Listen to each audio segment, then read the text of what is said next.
सुप्रभात बच्चों, आप सभी बच्चों का आपके अपने चैनल विद्या निकेतन पर बहुत बहुत स्वागत है और मैं हूं सुनीता श्रीवास्तव।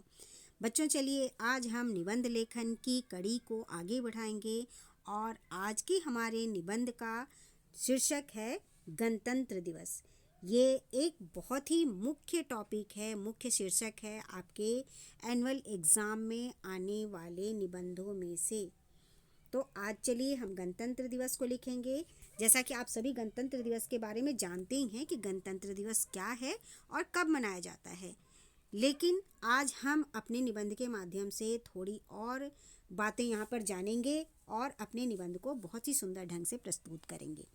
जैसा कि मैंने आपको बताया था कि निबंध लेखन गद्य की विधाओं में एक मुख्य विधा है, इसीलिए आरंभ से ही निबंध लेखन को भाषा शिक्षण का एक अनिवार्य अंग माना गया है। मैंने आपको ये भी बताया था कि निबंध कई प्रकार के होते हैं, जैसे वर्णनात्मक निबंध जिसमें किसी घटना, पात्र, स्थान, त्योहार अथवा प्राकृतिक दृश्य आदि का वर्णन होता है।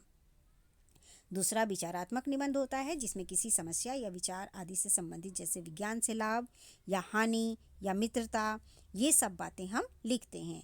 तीसरा भावात्मक या कलात्मक निबंध होता है जिसमें भावों या कल्पनाओं से संबंधित, जैसे परोपकार, यदि मैं शिक्षा मंत्री होता, यदि मैं प्रधानमंत्री होता, ये सब टॉपिक्स आते हैं।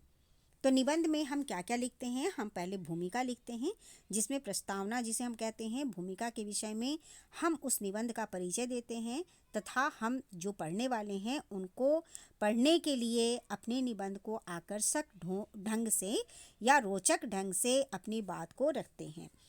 विस्तार में हम निबंध की मुख्य भाग को लिखते हैं और इसमें विषय से संबंधित विभिन्न बिंदुओं को एक एक करके क्रमबद्ध ढंग से अनुच्छेदों में बांटकर उन्हें प्रस्तुत करते हैं।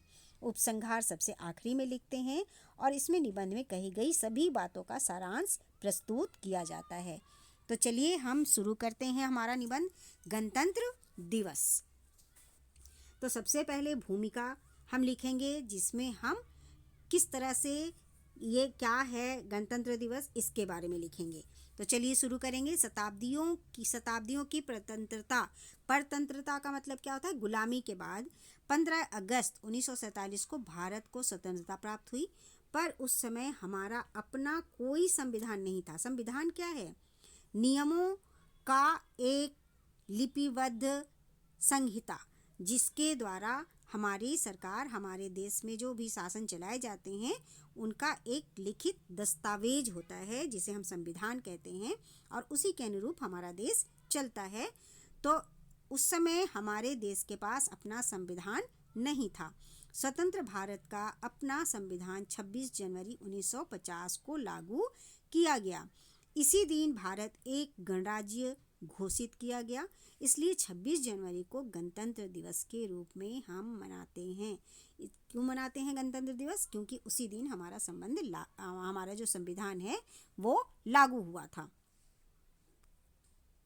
26 जनवरी 1930 को रावी नदी के तट पर कांग्रेस के अधिवेशन में पूर्ण स्वतंत्रता की घोषणा की गई थी और इसलिए स्वतंत्र भारत का संविधान 26 जनवरी को ही लागू किया गया। गणतंत्र दिवस भारत का प्रमुख राष्ट्रीय पर्व है जिसे पूरे देश में अत्यंत हर्ष और उल्लास के साथ मनाया जाता है। स्कूलों, कॉलेजों, सरकारी और गैर सरकारी भवनों पर राष्ट्रीय ध्वज लहराया जाता है तथा अमर शहीदों को याद किया जाता है। भारत की राजधानी दिल्ली में यह पर्व अत्यंत ही धूमधाम से मनाया जाता है। इंडिया गेट पर शहीद स्मारक पर पुष्प अर्पित करने के कार्यक्रम से इसकी शुरुआत होती है। राजपथ पर लाखों की भीड़ के समक्ष भारत के राष्ट्रपति राष्ट्रीय ध्वज को फहराते हैं। इस अवसर पर जल, थल और वायु सेना के जवान उनका अभिवादन करते हुए निकलते हैं। राष्ट्रपति को 21 तोपों की सलामी दी जाती है और इस परेड में अर्धसैनिक बल भी भाग लेते हैं। सैनिकों के साथ आधुनिक शस्त्र अस्त्र का प्रदर्शन भी किया जाता है। इस अवसर पर स्कूलों के बच्चे देश के विभिन्न राज्यों के लोक नर्तक अत्यंत आकर्षक कार्यक्रम प्रस्तुत करते हैं। विभिन्न राज्यों की झांकियां सबका मन मोह लेती हैं। आपने भी ज़रूर देखे होंगे टीवी पर बहुत से तरह की झांकियाँ दिखाई जाती हैं जो कि बहुत ही आकर्षक होती हैं। अंत में विमानों की उड़ान होती है। इस कार्यक्रम को देखने विदेश के राजदूत तथा सम्मानित व्यक्ति आते हैं। शाम को सरकारी भवनों पर रोशनी की जाती है। इस अवसर पर राष्ट्रपति विभिन्न क्षेत्रों के विशिष्ट व्यक्तियों को अलंकरण प्रदान करते हैं।